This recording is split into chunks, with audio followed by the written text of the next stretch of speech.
네, 투기 의혹에 휩싸인 LH, 과연 정보가 허술하게 관리될 수 있다는 것을 몰랐을까요?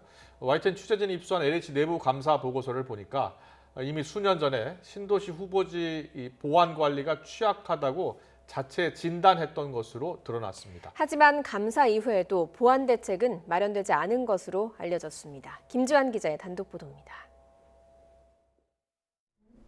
2018년 말 LH가 작성한 내부 감사 보고서입니다.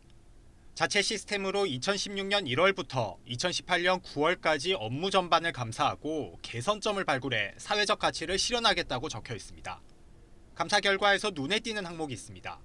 3기 신도시 후보지 보안 관리 미흡을 지적한 부분입니다.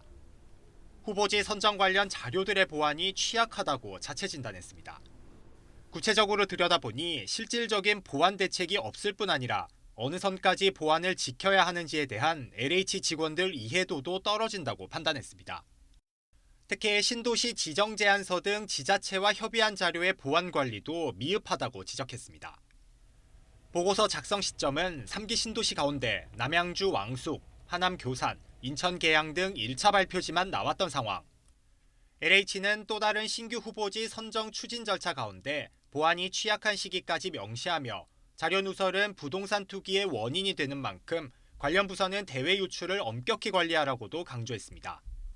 하지만 이런 감사 결과가 나온 뒤에도 보안 강화 대책은 제대로 마련되지 않았다는 게 LH 내부 관계자 증언입니다.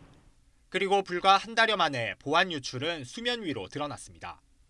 LH 직원 3명이 고양 원흥지구 개발 도면을 유출하고 이 사실을 알고도 4개월 동안 숨긴 사실이 지난해 감사에서 드러난 겁니다.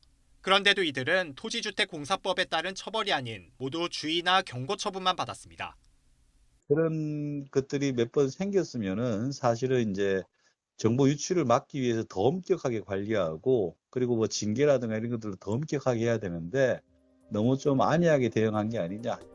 국민 권익과 직결된 민감한 부동산 개발 사업을 추진하면서도 보안 대책은 구멍 뚫린 상태였던 LH.